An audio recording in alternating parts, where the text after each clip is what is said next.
लोग एक ऐसे राजा की कहानी कहते हैं जिसके 7 रानियां थीं, पर उनमें से बच्चा किसी के नहीं था। जब उसने अपनी पहली पत्नी से शादी की थी तो सोचा था कि वह जरूर ही उसको एक बेटा देगी, पर ऐसा नहीं हुआ।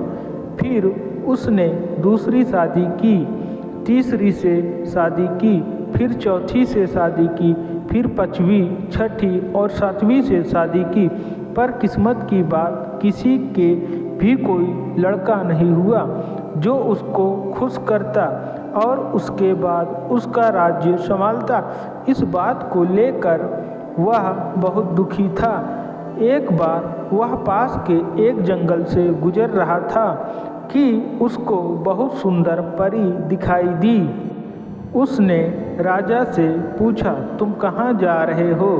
राजा बोला, मैं बहुत दुखी और अभागा हूँ। हालांकि मेरे 7 पत्नियाँ हैं, पर अपना कहने के लिए मेरा कोई बेटा नहीं है जिसे मैं अपना वारिस कह सकूं। मैं इस जंगल में आज इसलिए चला आया ताकि मुझे कोई संत मिल जाए और वह मेरी इच्छा पूरी कर दे। परी ने हंसते हुए पूछा, और तुम क्या सोचते हो कि तुम्हें यहाँ इस वीरान जंगल में कोई संत मिलेगा? यहाँ केवल मैं रहती हूँ, पर मैं तुम्हारी सहायता कर सकती हूँ। अगर मैं तुम्हारे दिल की इच्छा पूरी कर दूंगी तो बताओ तुम मुझे क्या दोगे? राजा बोला, तुम मुझे एक बेटा दे दो, मैं तुमको अपना आधा राज्य दे दूंगा। परी बोली, मुझे तुम्हारा ना तो सोना चाहिए और ना देश ही। तुम मुझसे शादी कर लो तो तुम्हें बेटा भी मिल जाएगा और राज्य का वारिस भी। राजा राजी हो गया और परी को लेकर अपने महल चला गया। वहां जाकर उसने जल्दी ही उसकी अपनी 8वीं पत्नी बना लिया। राजा की खुशी का कोई ठिकाना ना रहा जब उसने कुछ दिन बाद यह पता चला कि उसकी दूसरी 7 बच्चा होने वाला था। पर वह परी जिसको राजा ने अपनी 8वीं पत्नी बनाया था थी, बल्कि एक राक्षसी थी जो उस जंगल में राजा के सामने परी के रूप में इसलिए प्रकट हुई थी ताकि उसको धोखा देकर उसके महल में खुराफात मचा सके। हर रात जब शाही घराने के सब लोग सो जाते, वह उठती और अस्तबल में जाते समय और बाहर नौकरों के घरों की तरफ जाते समय एक हाथी खा लेती थी। फिर 3-4 घोड़े, कुछ भेड़े और ऊंट। इस तरह वह जानवरों को खाती रहती थी और वह अपने कमरे में लेट जाती थी जैसे कि कुछ हुआ ही ना हो। पहले तो राजा के नौकर इस बात को बताने में डरते रहे, पर जब उन्होंने देखा कि जानवर तो हर रात गायब होते रहे हैं तो उनको राजा के पास जाना पड़ा।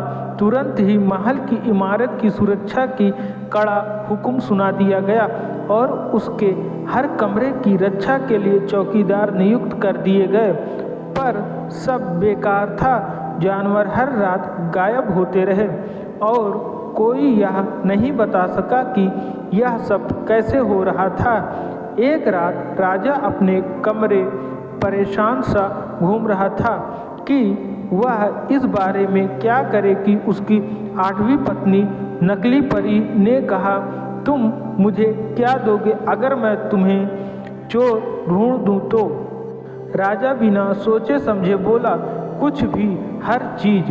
परी बोली, ठीक है, तो अभी तुम जाकर सो, कल सुबह मैं तुम्हें बताऊंगी कि यह सब खुरापात किसने मचा रखी है। यह सुनकर राजा सोने चला गया और जल्दी ही गहरी नींद में सो गया। उसके सोते ही उसकी नीच पत्नी उस कमरे से निकली, भेड़ों के बाड़े में गई। एक भेड़ली उसको मारा और उसका खून एक मिट्टी के बर्तन में भर दिया। वह खून भरा बर्तन लेकर वह वापस महल लौटी और दूसरी पत्नी के कमरे में ले गई। वहां जाकर उसने वह खून उसके मुंह पर लगा दिया और उसमें से कुछ खून उसके कपड़ों पर छिड़क दिया। इसके बाद वह अपने कमरे में आकर लेट गई।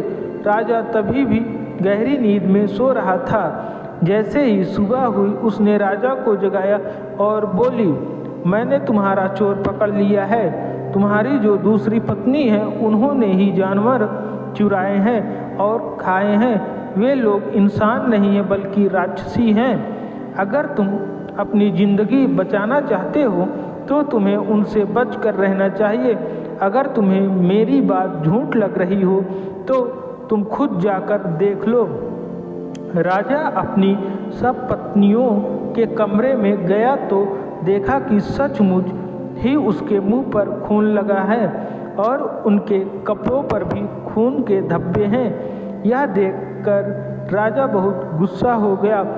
उसने उनके लिए यह हुक्म सुना दिया कि उन सब की आंखें निकाल ली जाएं और उनको शहर के बाहर वाले सूखे कुएं में फेंक दिया जाए। ऐसा ही किया गया। अगले दिन ही उनमें से एक रानी ने एक लड़के को जन्म दिया जिसको खाने की जगह सब ने खा लिया।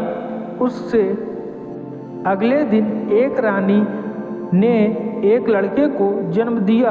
उसी तरह से खाने की जगह उसको राक्षसी ने खा लिया। तीसरे दिन तीसरी रानी ने, चौथे दिन चौथी रानी ने, पांचवें दिन पांचवी रानी ने और छठे दिन छठी रानी ने एक लड़के को जन्म दिया और वे सब बच्चे को खा ली।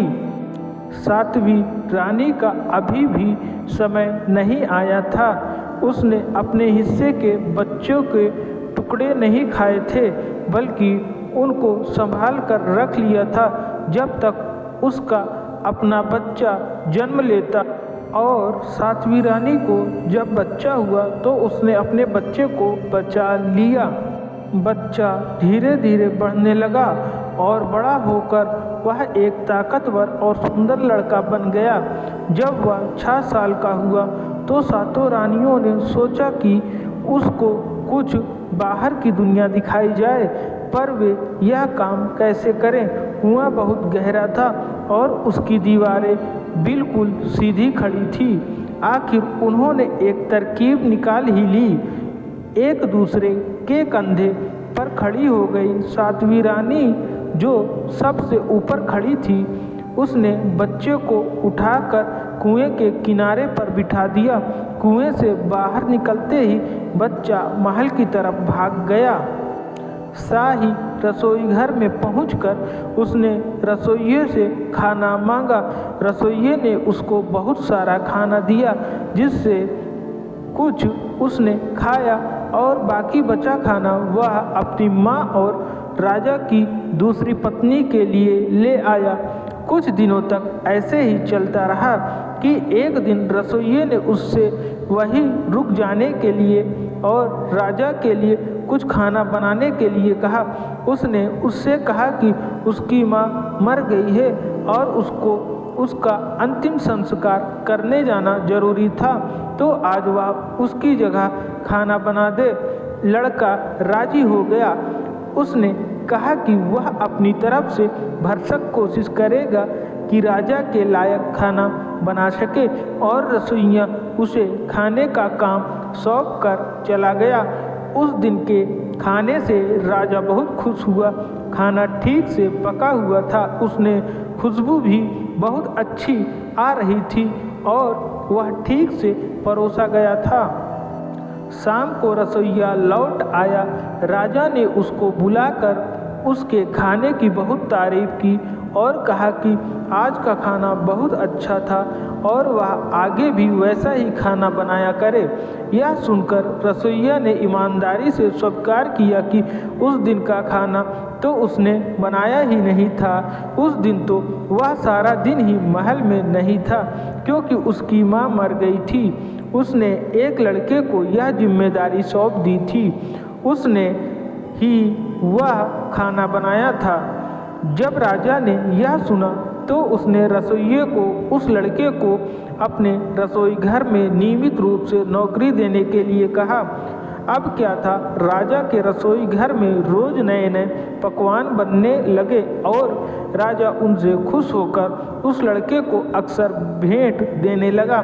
वह लड़का ये सब भेंट और खाना अपनी माँ और अपनी सौतेली माँओं के लिए लेकर जाने लगा। जब यह लड़का महल से कुएं की तरफ जाता था तो रास्ते में एक फकीर पड़ता था जो हमेशा उसे आशीर्वाद देता था और उससे भीख मांगता तो लड़का भी उसको कुछ न कुछ दे ही देता था। इस तरह से फिर कुछ साल निकल गए। लड़का और जवान और सुंदर हो गया कि एक दिन उस नीच रानी की निगाह उस पर पड़ी। वह उसकी सुंदरता देखकर दंग रह गई और उससे पूछा कि वह वहाँ कहाँ से आया था और कब आया था। लड़के को रानी के चरित्र के बारे में कुछ पता नहीं था, न उसे उस पर कोई शक ही हुआ। सो उसने अपने बारे में अपनी माँ और अपनी सौतेली माँओं के बारे में उसे सब कुछ बता दिया। उसी समय से वह उसकी जान लेने की योजना बनाने लगी। उसने बीमारी का बहाना बनाया और एक हकीम को बुलाया। उसको उसने राजा से यह कहने के लिए रिश्वत दी कि रानी बहुत बीमार है और केवल मादा चीते का दूध ही उसकी जान बचा सकता है। राजा ने जब यह सुना तो वह तुरंत उसके पास आया और उससे कहा, प्रिय, यह मैं क्या सुन रहा हूँ? हकीम जी कह रहे हैं कि तुम बीमार हो और तुम्हारे इलाज के लिए मादा चीते के दूध की ज़रूरत है। यह हमें कैसे मिल सकता है? किसकी हिम्मत है जो उसका दूध ला सके?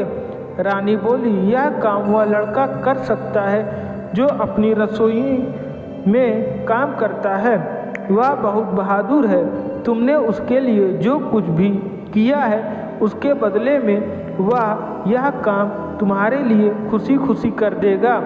उसके अलावा मैं किसी और को नहीं जानती जो तुम्हारा यह काम कर सके।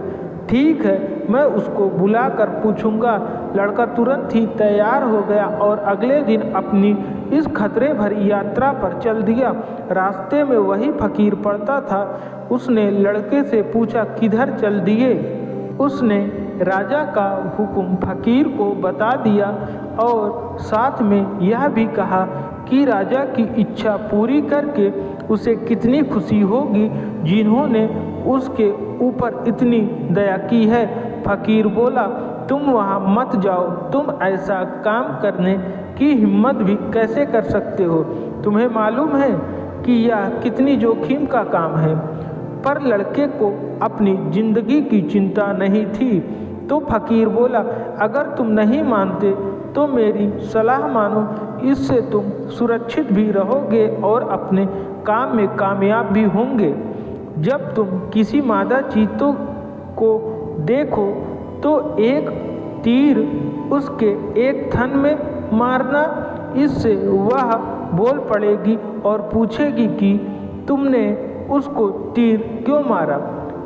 तब तुम उससे कहना कि यह तीर तुमने उसको मारने के लिए नहीं चलाया बल्कि इसलिए चलाया था ताकि उसके थन में एक छेद हो जाए और उससे दूध आसानी से बाहर बह सके।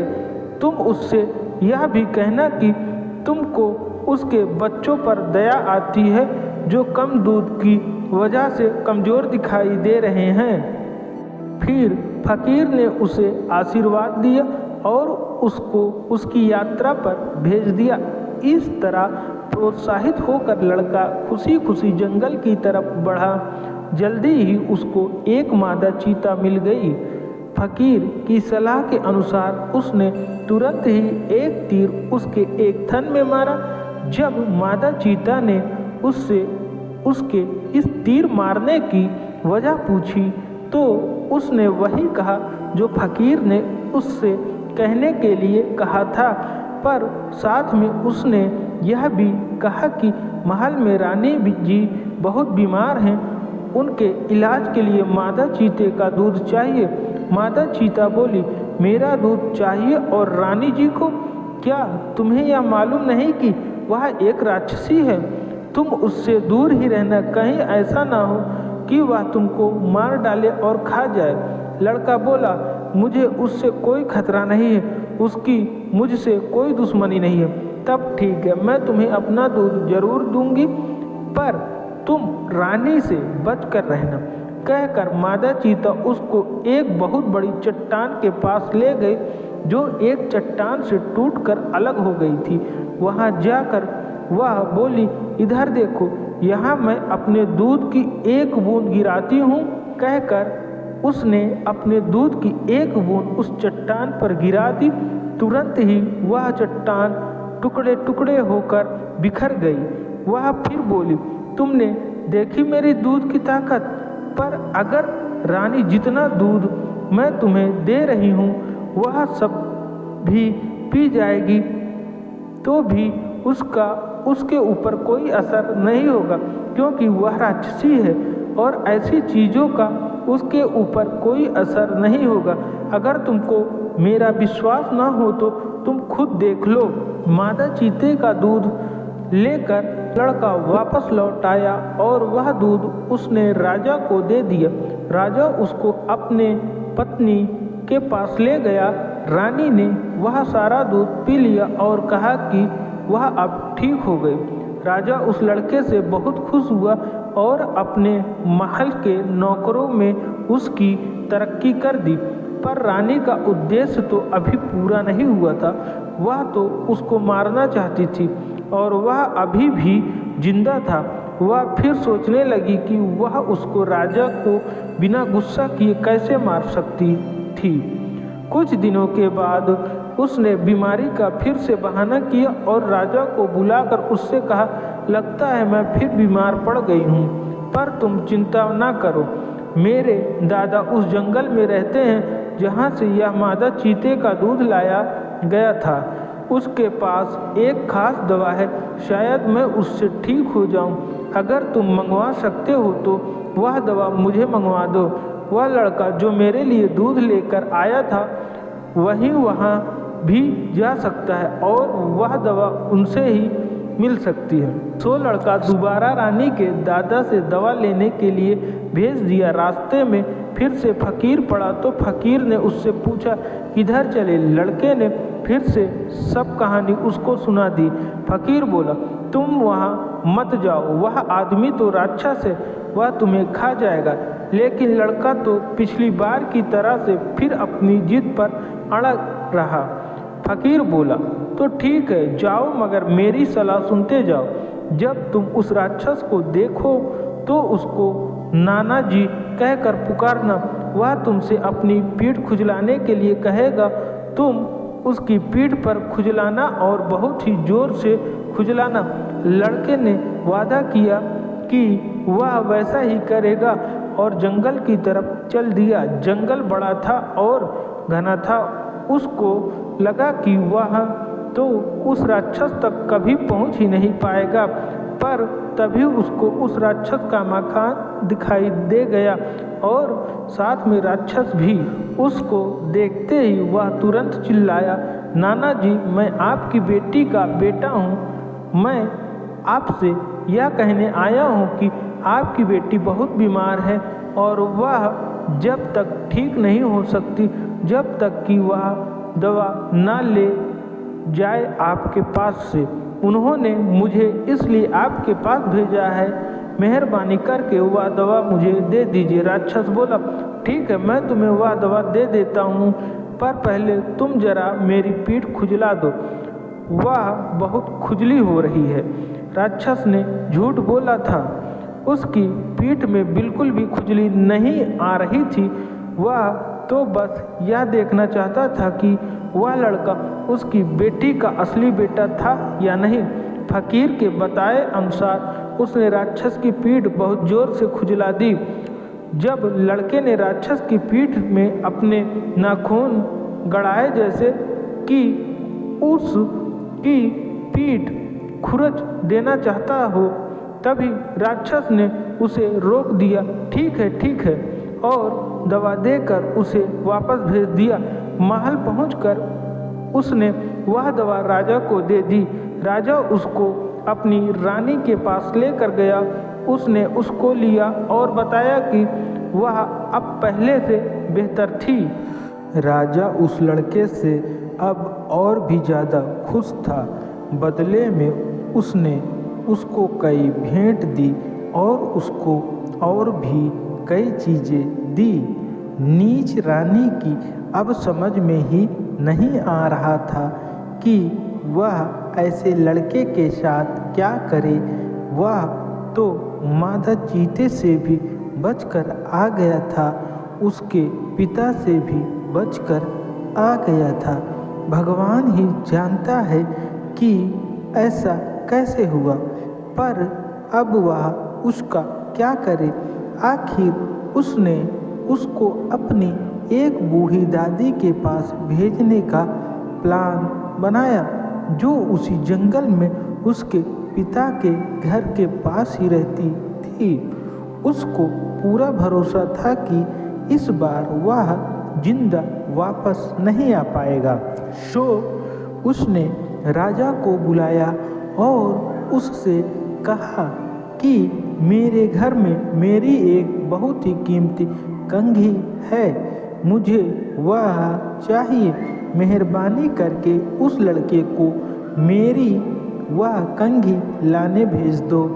जब वह जाने के लिए तैयार हो तो मुझे बता देना, मैं उसको अपनी दादी के नाम चिट्ठी दे दूंगी। राजा ने उसकी बात मान ली और लड़का उससे उसकी दादी के नाम चिट्ठी लेकर चल दिया। रास्ते में फिर वही फकीर पड़ा तो उसने पूछा कि अब कहाँ चल दिए। लड़के ने उसको फिर से सब कुछ बता दिया।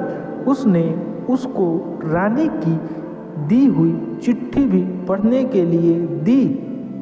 फकीर बोला, जरा मैं भी तो पढ़ूं कि इसमें क्या लिखा है।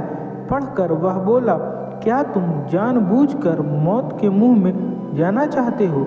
यह चिट्ठी तो तुम्हारी मौत का परवाना है, कंघी का तो केवल बहाना है। सुनो, इसमें क्या लिखा है। इस चिट्ठी का लाने वाला मेरा बहुत खास दुश्मन है।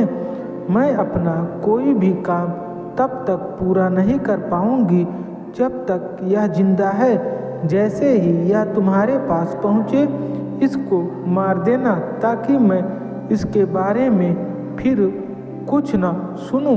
जैसे ही लड़के ने यह शब्द सुने वह तो डर के मारे थर थर कांपने लगा, पर वह राजा को दिया हुआ अपना वादा नहीं तोड़ सकता था। उसने यह पक्का इरादा कर लिया था कि वह राजा का काम पूरा करेगा, चाहे उसकी जान खतरे में ही क्यों ना हो।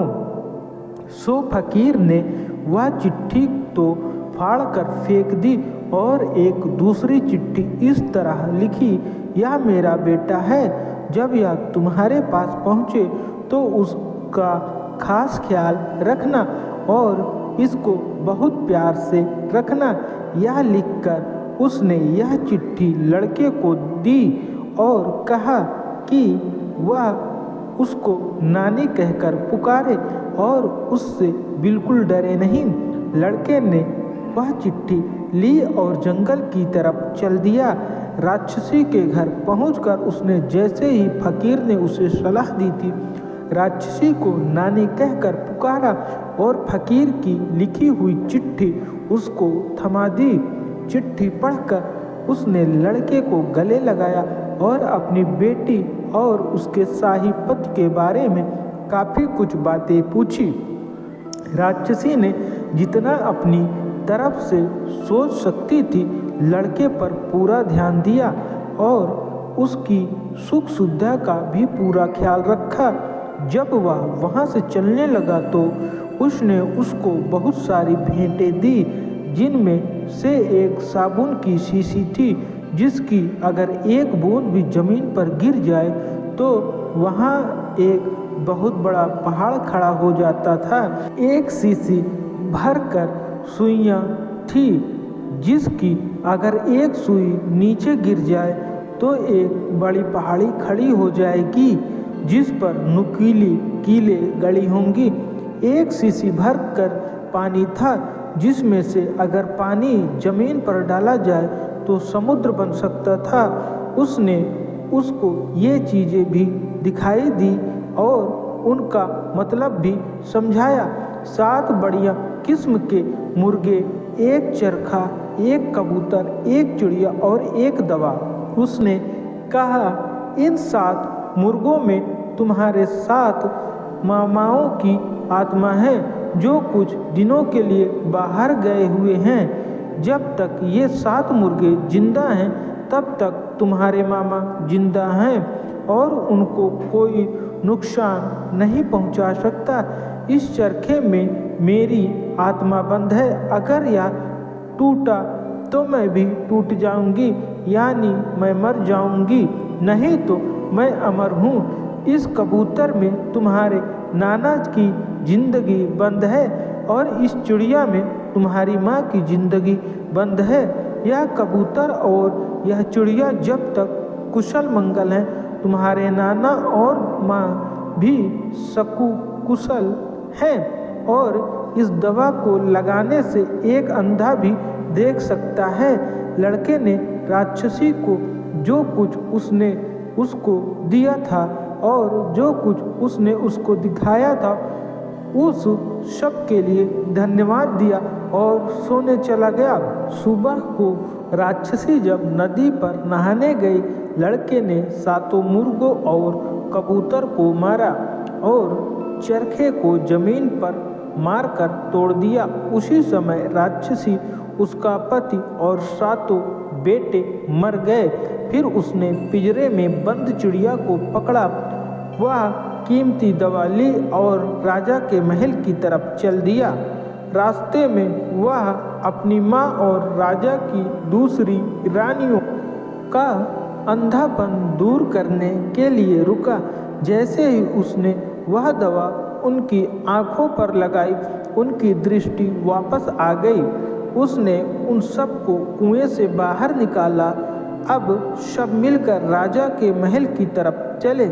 महल जाकर लड़के ने उनको एक कमरे में इंतजार करने के लिए कहा और फिर वह राजा के पास गया और उसको अपनी माँओं से मिलने के लिए तैयार किया। उसने कहा, राजा साहब, मैं आपको कई भेद बताना चाहता हूँ। मैं आपसे प्रार्थना करता हूँ कि आप उन्हें ध्यान देकर सुने। आपकी पत्नी एक राक्षसी है और वह मुझे मारने का प्लान बना रही है, क्योंकि वह यह जानती है कि मैं आपकी कई पत्नियों में से एक पत्नी का बेटा हूँ, जिनको आपने अंधा करके एक सूखे कुएं में डलवा दिया था। वह डरती है कि मैं एक दिन आपकी राजगद्दी का वारिस बन जाऊंगा, इसलिए वह चाहती है कि मैं जल्दी से जल्दी मर जाऊं। मैंने उसके पिता, माता और 7 भाइयों को मार दिया है और अब मैं उसको मारने वाला हूँ। उसकी जिंदगी इस चिड़िया में बंद है। कहकर उसने उस चिड़िया का गला घोंट दिया।